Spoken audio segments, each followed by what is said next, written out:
அதிகமாக கஸ்டமர் வந்து கேட்குற மாடல் தான் இன்றைக்கி ஒன்று காட்ட போகிறோம். இது 1 இயருக்கு மேலே ஆச்சு இந்த மாடல் வந்து. ஆனால் இன்றைக்கி இந்த மாடல் வந்து நம்ம விரும்பி வாங்குகிறாங்க.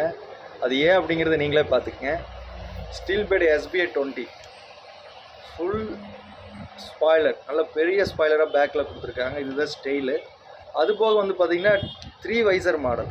ஃப்ளிப்பாக கன்வெர்ட் பண்ணிக்கலாம். உள்ளே வந்து பிளாக் வைசர், ஃப்ரண்ட் வந்து கிளியர் வைசர், எக்ஸ்ட்ரா ஒரு பிளாக் வைசர் ஒன்று ஃப்ரீயாக கொடுத்துட்றாங்க. 3 வைசர் மாடல் 1959 ரூபாய்க்கு கன்வெர்ட்டரோட 3 வைசர் மாடல். உங்களுக்கு தெரியும் ஏன் அதிகமாக இந்த மாடல் இன்னுமே வந்து நல்ல டாப் சேலில் போயிட்டுருக்கு அப்படின்ட்டு. அது இந்த மாடல் தான் வேணும்னு கேட்டு வாங்குறது. ஸ்டீல் பேடில் SBI 20 செமையாக கொடுத்துருக்காங்க. டிசைன் செமையாக இருக்குது. ஒரு 2K பட்ஜெட்டில் நல்ல ஒரு ஸ்டைலு, நல்ல ஒரு சேஃப்டியான மாடல். இதில் SBI அப்படிங்கிறது வந்து ஒரு லெட்டர் வரும். அதுதான் உங்களுக்கு நல்ல ஒரு லுக்காக இருக்கும். இந்த மாடலை மிஸ் பண்ணிடாதீங்க. வேணுங்கிறவங்க வாங்கிக்கிங்க.